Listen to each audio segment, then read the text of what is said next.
liquids, we move to solids. Solid blending worldwide accounts for over 1 trillion kilograms of granular and powdered products that must be uniformly blended to meet quality and performance goals.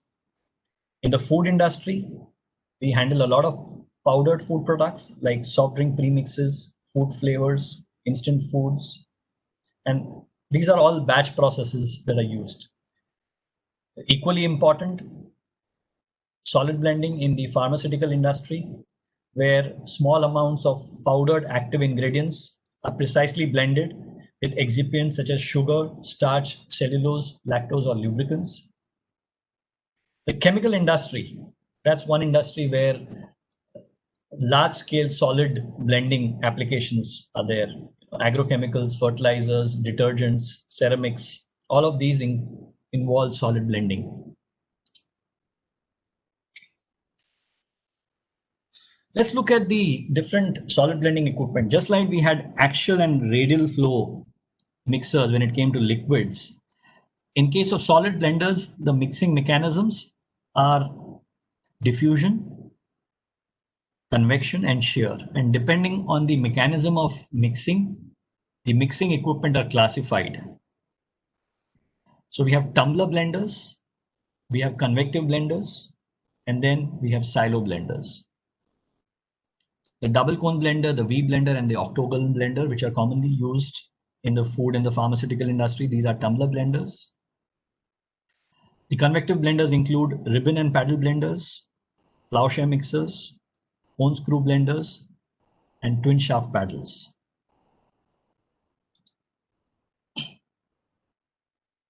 What do we mean by tumbler blenders? Well, as the name suggests, blenders which tumble. So tumbler blenders function mainly by diffusion mixing. They rely on the action of gravity to cause the powder to cascade within the rotating vessel. A mixing homogeneity of up to 98% and higher can be achieved using tumbler blenders. Blending efficiency is affected by the volume of the material loaded into the blender and the speed of rotation. These blenders can be provided with high-speed intensifier bars for disintegration of agglomerates.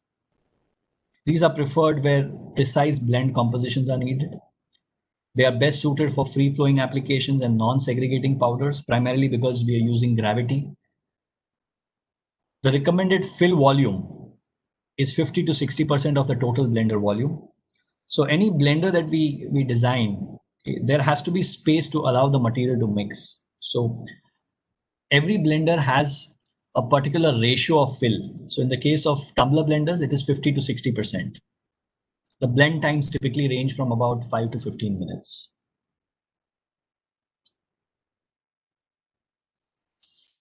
The advantages of tumbler blenders, well, ease of product charging, operation, and discharging the material. The shape of the blender ensures that there's 100% product discharge. This is one key advantage that you derive in the case of a tumbler blender. The particle size reduction is minimized because of absence of any moving blades and agitators. So wherever we are handling friable materials which are fragile, well, the tumbler blender is a good blending option. The absence of shaft projections into the mixer, or the working area, eliminates the requirement of any seals. Now, although seal manufacturers and mixer manufacturers have worked together to develop seals which work extremely well for mixing equipment, but not having a seal can definitely be an advantage because it eliminates the maintenance. Above all, it eliminates the possibility of any contamination of the seal material into the blender or the sealing material into the blender. The cleaning of a tumbler blender is easy. Tumbler blender requires minimal maintenance. There are no moving parts other than the shell, no agitators running at high speeds, so you have minimal maintenance. They come with their own share of disadvantages. Tumbler blender needs high headroom for installation because the whole shell has to rotate. I mean, imagine a 2000 liter shell rotating. Well, you require a large space there.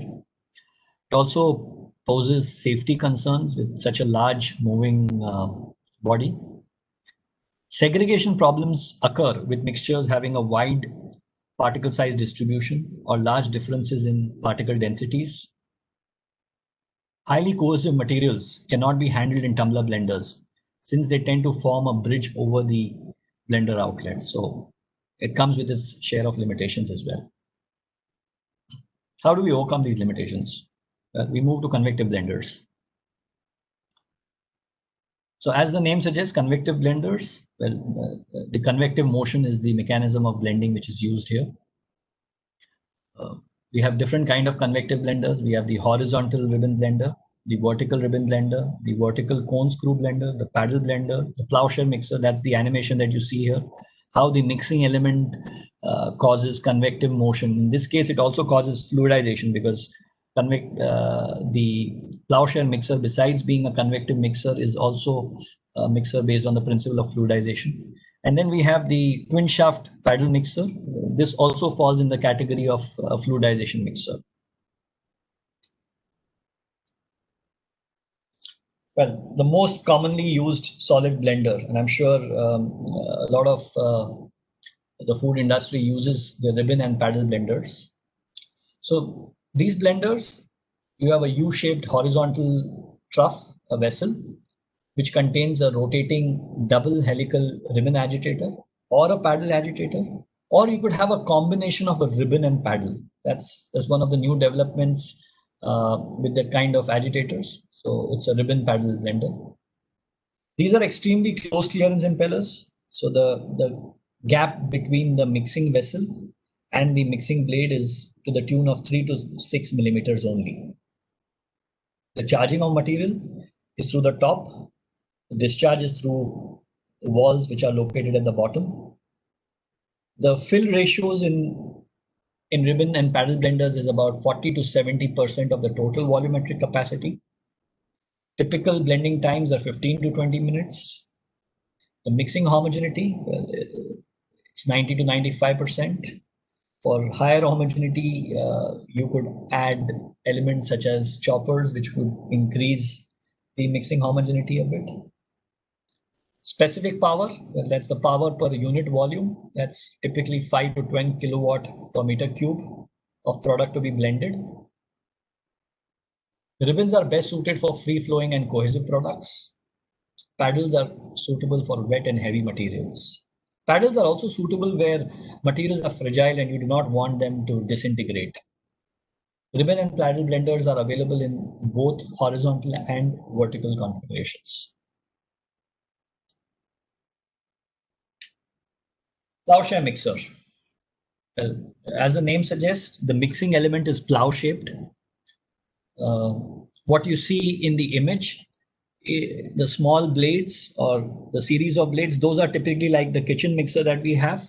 Those are called as the choppers. These choppers run at extremely high speeds to the tune of 3000 RPM, and they could disintegrate any agglomerates that are formed during the mixing process. So if you have an addition of liquids in the mixing process and you do not want any lumps or agglomerates, then you use the choppers, you use the plowshare mixer. Well, it works on the principle of mechanically generated fluid bed with three-dimensional moment of the product. There is a cylindrical drum which contains plow-shaped mixing elements which are mounted on a horizontal shaft. As we said, they could be fitted with lump breakers or choppers for disintegration of agglomerates. The fill ratios range from 30 to 70% of the total volume. Plow mixers operate at high tip speeds, or rather the highest tip speeds when it comes to solid blending applications, to the tune of 200, even in excess of 200 meters per minute. Mix ratios as high as 1 to 20,000. That's 1 part in 20,000 parts. That is the kind of mix ratios that can be mixed in a plowshare mixer, and you can expect a homogeneity of 95 to 98%. Low mixing times, less than 5 minutes typically. These mixers are capable of handling high viscosities to the tune of 6 lakh centipoises. Different types of plow configurations or blade configurations are available in the case of a plowshare mixer. They are relatively high on power when compared to the ribbon blenders, and the power per unit volume ranges from 30 to 40 kilowatt per meter cube. Vertical cone screw blender. Well, as the name suggests, it's a vertical blender. So you have almost 100% product discharge. It is a conical blender, so it allows the material to flow down easily. And you have a screw which acts as the mixing element. So the screw here is an orbiting screw. It orbits around the periphery of the vessel and gently lifts the material up, and then the material comes down by gravity. So mixing times typically 10 to 15%, but they have their limitations in terms of handling paste or high viscosity materials. Their limitations are their applications are primarily restricted to free flowing powders, and these blenders, because of a vertical configuration, can be filled from 10% to 100% of the designed capacity. So that's an advantage. You could operate over a large range of volumetric working capacities. Twin shaft paddle blender. So typically you have a single shaft paddle blender, and then you have twin shaft paddle blenders. Twin shaft paddle blenders are designed to work on the principle of fluidization. So the trough that they have for the twin shaft blenders is a W-shaped trough, and the paddles overlap each other and they rotate at high speeds and cause fluidization. So the mixing happens using the principle of fluidization. The peripheral speeds are to the tune of 100 meters per minute, and they can have extremely short mixing times to the tune of even as low as a minute. And the mixing homogeneity can be high, 98 to 99%. These can be equipped with choppers, and the disintegration of lumps and agglomerates can happen. The mixers are also equipped with what we call as half Bombay door discharges or spherical disc walls, so that typically 98% of the product can be discharged from these blenders.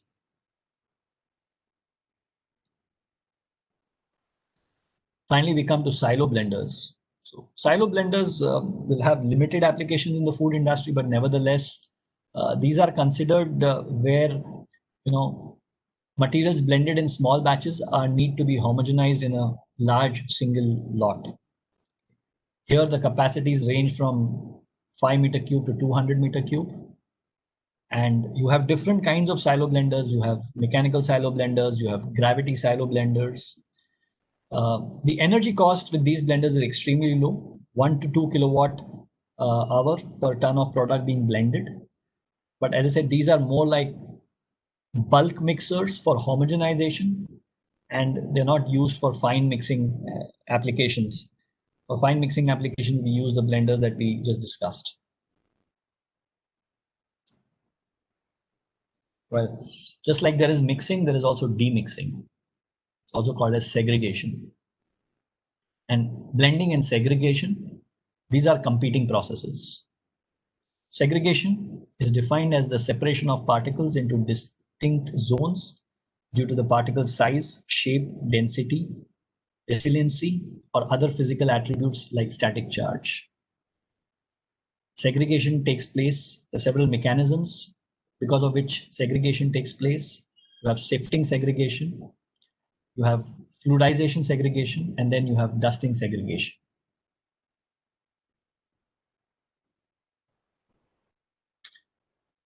Segregation typically occurs during blending, transport, storage, or discharge. It is more in the case of free-flowing powders, since they can separate easily based on size, shape, and density. It's extremely important, having mixed the material, you do not want it to segregate. So the handling of the material post-mixing is critical. At the same time, while we are carrying out the mixing process, we need to make sure that we minimize the physical differences in the materials, we increase cohesiveness of formulations, and we optimize the blending conditions. What kind of design practices do you then follow for minimizing segregation? Well, solid blending equipment should be located as far downstream in the process as possible. Post-blend handling of the materials should be minimal. Surge and storage bins should be designed for mass flow. Velocity gradients within the bins should be minimized. You should use venting to avoid air counterflow, and we have to minimize the dust generation. Well, selection of solid mixers. Let's just kind of quickly review the different solid mixers. We've already studied this table on the different characteristics or the particles. So yeah, just kind of start from the beginning here.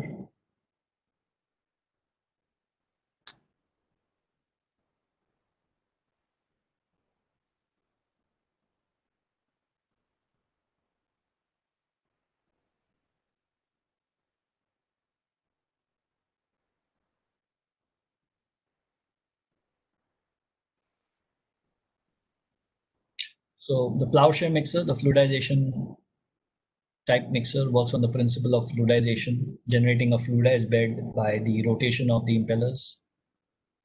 As we said, the plowshare mixer could be equipped with choppers. That's a chopper assembly. You see very close clearance between the mixing blade and the choppers. The choppers running at extremely high RPM, say to the tune of 3000 revolutions per minute, thereby disintegrating any lumps or agglomerates. Well, these mixers can be operated in batch and continuous mode.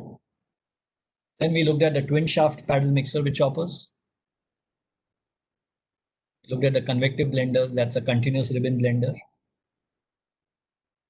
Material is being charged at one end and is being discharged from the other. That's a ribbon blender assembly used in the food industry. That's again a ribbon blender used for the food application. That's mixing of dry spices. Then we talked about the paddle blender. Instead of the mixing elements being ribbons, you have paddles. You have paddle blenders with screw discharge, a screw in the lower portion. And then you have a combination of ribbon and paddle. In this case, the outside is the paddle, the inside is the ribbon.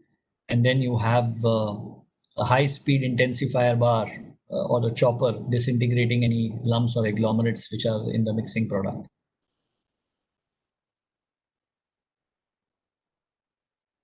We looked at the V blender, which works on the principle of tumbling or diffusion blending. Likewise, we have the double cone blender.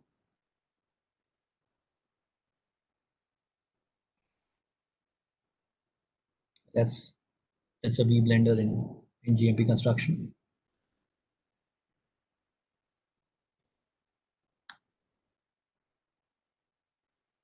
Yeah. So as we said, again, selection of solid blenders, that can be fairly tricky. We need to understand the process well. We need to understand the material characteristics well, and then apply the set of rules that we've discussed to identify the possible mixers which would be suitable for the applications.